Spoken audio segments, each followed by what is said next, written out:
Hi and welcome to another story, and today we have part 3 of Birthday Boy by David Baddiel. Continuing from chapter 13, it always just points straight back at me.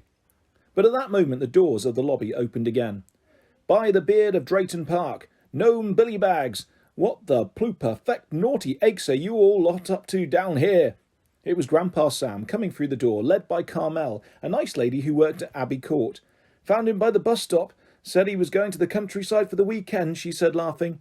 I don't get out enough of this place, said Grandpa Sam. I like being outside. I used to be in the Boy Scouts, you know. I know, Grandpa, said Sam. You told me all about it once, about the knots and the uniform and the tents and learning Morse code and everything. Sam, he said, how raspberryingly mordacious it is to see you, and opened his arms. Sam ran in and gave him a hug. I see you're wearing that watch I gave you.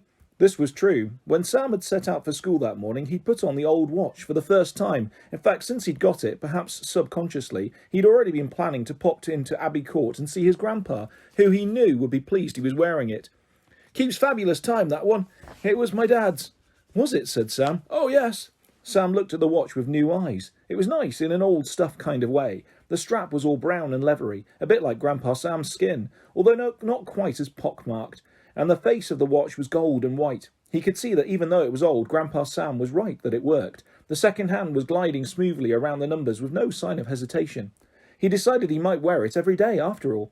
Hey, said Grandpa Sam, spotting Glenda and Poppy still holding the cake. The model of Abbey Court had now slid onto Glenda's hands.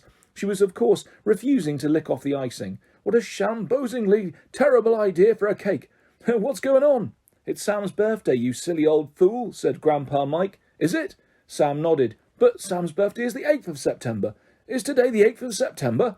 There was a pause while everyone frowned. Well, said Sam, no, but...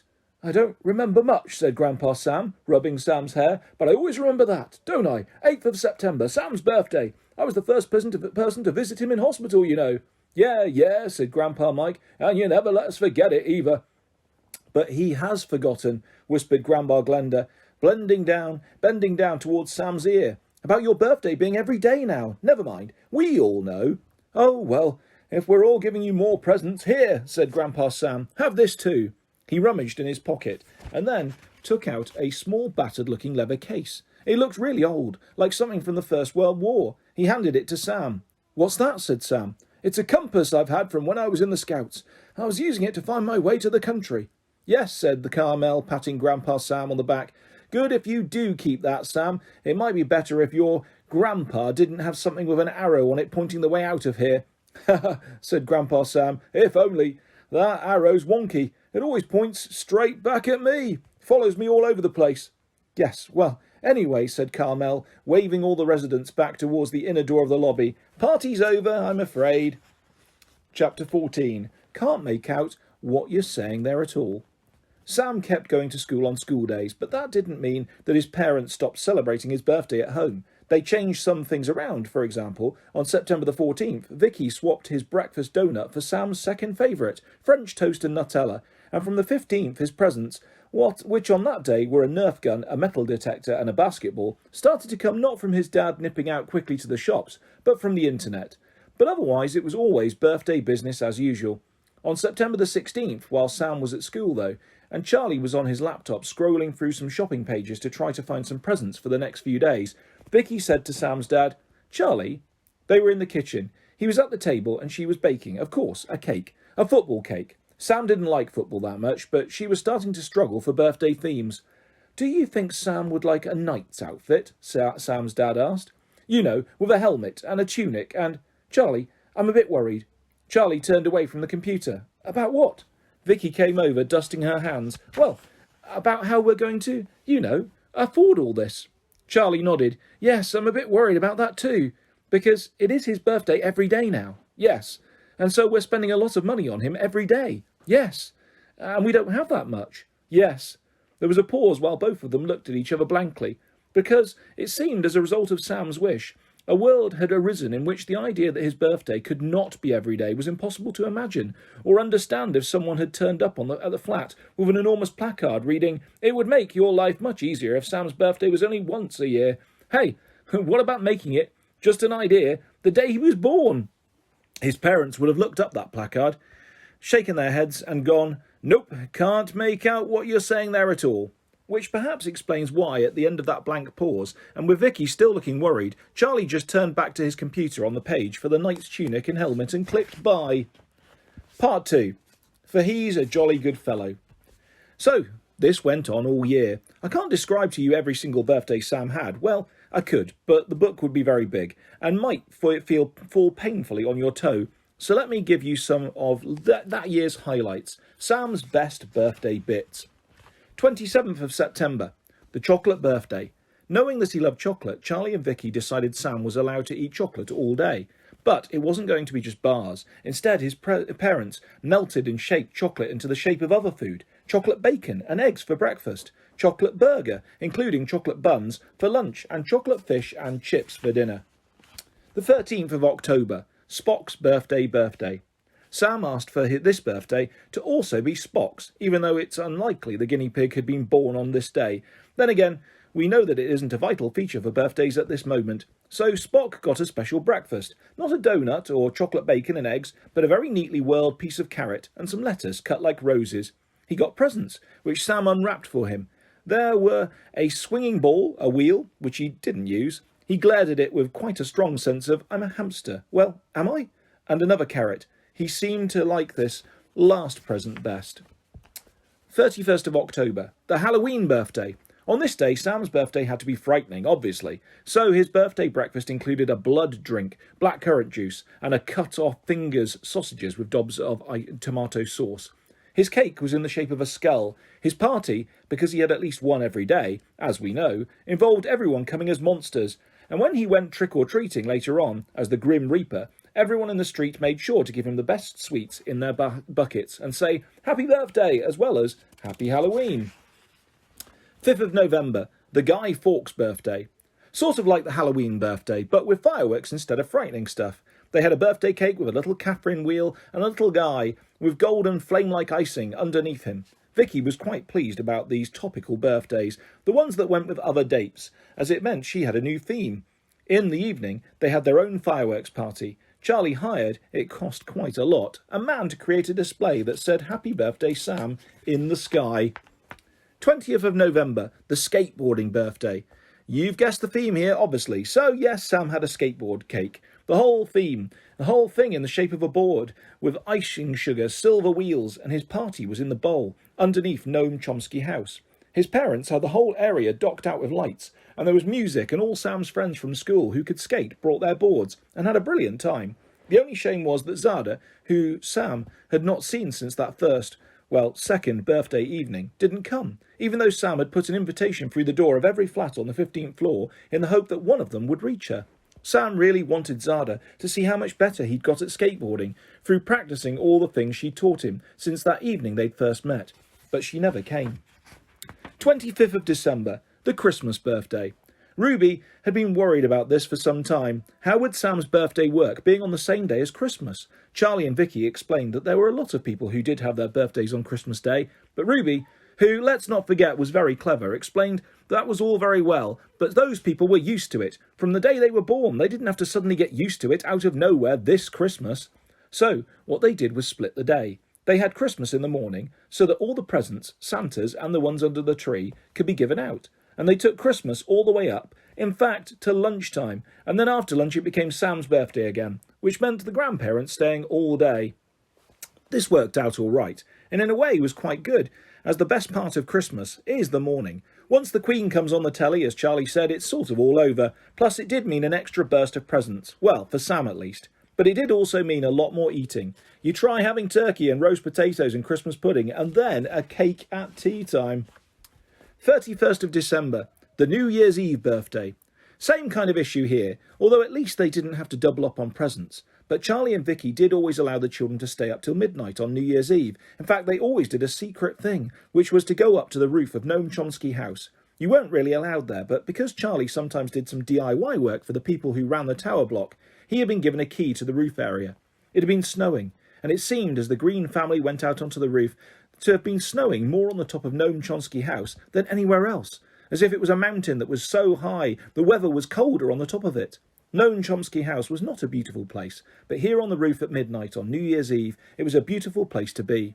Beneath them the snow crunched underfoot, and the lights of the city twinkled everywhere, reflecting, it seemed, the bright stars. And then, when the clock struck midnight, fireworks went off all around them. They had the best seat in the whole city to watch the colours fill the night sky. As the fireworks exploded, they toasted the new year. Charlie and Vicky with champagne, and Ruby and Sam with sparkling apple juice, and also Sam's birthday, because obviously, at 1 second past midnight, it was another birthday, as the next day and the new year came in. The 25th of February, the Samulus 9 birthday. On this one, Charlie and Vicky made the whole flat look like a made-up planet called Samulus 9. On Samulus 9, all the light was green. They did this by taking out the normal light bulbs and replacing them with green ones. And all the food was blue, using blue food dye. Charlie had built, in the kitchen, a viewing station through which you could see Samulolus, the huge city in the middle of Samulus 9, a big black cloth made by Vicky, using some sci-fi images from the internet. Vicky had also made a little Spock, as in Mr. Spock outfit for Spock. This was a uniform with no buttons. The guinea pig wore it with quite a strong sense of, I'm not even going to make my face say anything about this. Sam got a voice changer for a present that day. You know, one of those megaphone things that changes your voice in lots of ways, making it sound really low or really high, or like a frightening robot. Sam used it to create a high, wobbly alien voice in which he spoke all day. Sam's friends came to the party dressed as made-up citizens of Samulus 9. The specifics of this were left up to them. Barry Bennett looked great as a completely green astronaut, and Fred and Ellie as twin orcs, but Morris Fawcett had misunderstood and come as a tube of skin lotion, called Samulus 9. 17th of March, the sugar-free birthday.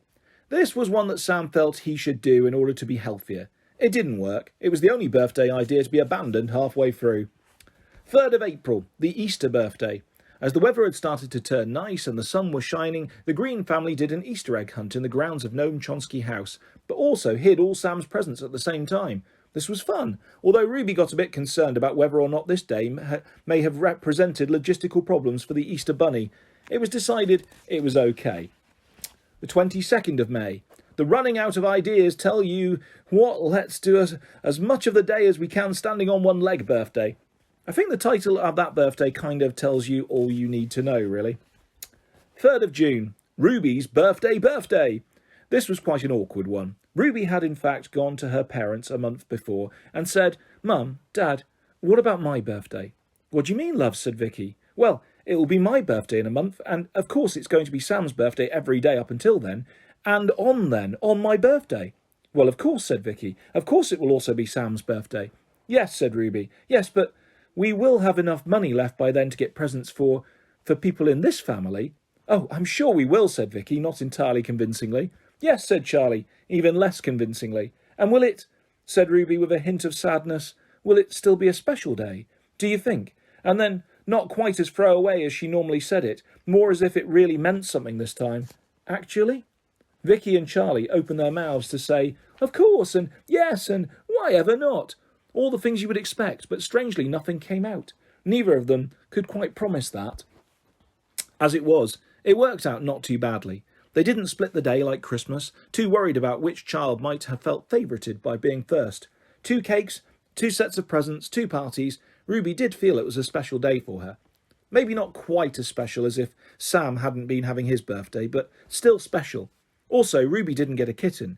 She hadn't been expecting it, not really, especially not at the moment, with how difficult it was with money. But still, a part of her had been hoping that the day might have started with a trip to the pet shop, and a series of sweet, sad kitten's eyes looking up at her, saying with those eyes, pick me, Ruby, pick me. But no, instead she got some nice toys, and 3 books about science. Remember, she was very clever, and did genuinely like science. And Sam gave Ruby a lovely present. Okay, it was one of his presents, a DVD of a movie called Galaxy Quest, but Ruby was very happy with it. At least it meant that Charlie and Vicky didn't have to buy an extra present for Sam to give Ruby, because Ruby wasn't wrong about how much Sam's birthdays were costing them, actually. 1st of July, the grandparents organise it all birthday. Yes, Grandma Poppy, Grandma Glenda, Grandpa Mike and Grandpa Sam took on the responsibility of Sam's birthday for one day. They felt it was time to give Charlie and Vicky a day off, which was a nice idea. It had its problems, though. Grandma Glenda brought in the birthday breakfast in bed tray in the morning, but because she was fairly shaky on her legs, ended up spilling most of it over Spock. Poppy made him a cake, which looked very tasty, but she coughed a lot after lighting the candles and blew them out, which put Sam off a bit. Poppy ate it, of course. Glenda didn't have any, because she said, "It'll go straight to my hips," and Poppy said, "Well, he'll have company." And then there was a bit of arguing until Vicky reminded them that it was, of course, Sam's birthday. Mike was in charge of the treat, which was going to the cinema, but he drove there so slowly in his extremely old car with a wooden back half that by the time they got there, the film was halfway through. Sam didn't really mind, though, seeing as it was black and white and called Whoops Matron, Don't Mind If I Do, so they went for a burger instead, which was great. It was only when they got home that they realised Grandpa Sam hadn't come with them. Vicky and Charlie didn't know where he was either. Everyone was worried that he might have walked out of the house and gone missing. But then they found him in Sam's room, playing with all the toys. When they opened the bedroom door, he was wearing the knight's helmet and tunic and brandishing a lightsaber. "Gosh-mocking blunderbusses!" Grandpa Sam shouted. "There's a treasure trove of stuff in here! Ha ha!" And he poked at them with a lightsaber as if he was a knight guarding the entrance to a castle. It took them quite a long time to get Grandpa Sam out of all that stuff and back downstairs. On his birthday list for this one, Sam had originally asked that all the grandparents stay and have a sleepover, perhaps with a midnight feast as well. But after that he decided it might be better if they all went home. "Bye, Sam," they said. "Happy birthday." Or most of them did. "What?" said Grandpa Sam. "Sam's birthday is the 8th of September. I always remember that." They got into the lift. "Let me explain again," said Poppy. "Sam has his birthday every day now." The lift doors closed. 20th of July, the end of term birthday. It was the end of term at Bracket Wood, and because Sam was in Year 6, it was actually his last day at the school. In the morning they had their leaving assembly, so Year 6 did all the normal stuff that happens at a leaving assembly, singing songs, reciting poems, telling stories about their time at Bracket Wood, and putting up with a lot of parental crying. But then at the end they also sang Happy Birthday to Sam. In fact, they sang a slightly different version of it than usual, which went, "Happy birthday to you, happy birthday to you, happy birthday dear Sam." And then, on the same note as Sam, "Thank goodness it's the last time.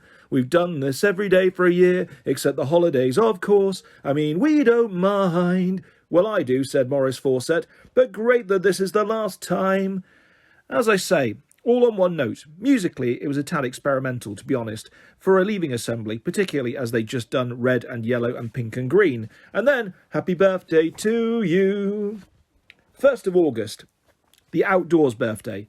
Sam, inspired partly by his Grandpa Sam's love of the great outdoors, had a party in a nearby forest. All his friends came, and they had a competition building tree houses. Charlie was pleased about this one, as he was able to pick up all the wood and nails from home front. Once it was finished, Sam's family and all his friends climbed up to their tree houses and had picnic food, and of course cake. From here they could see over the city.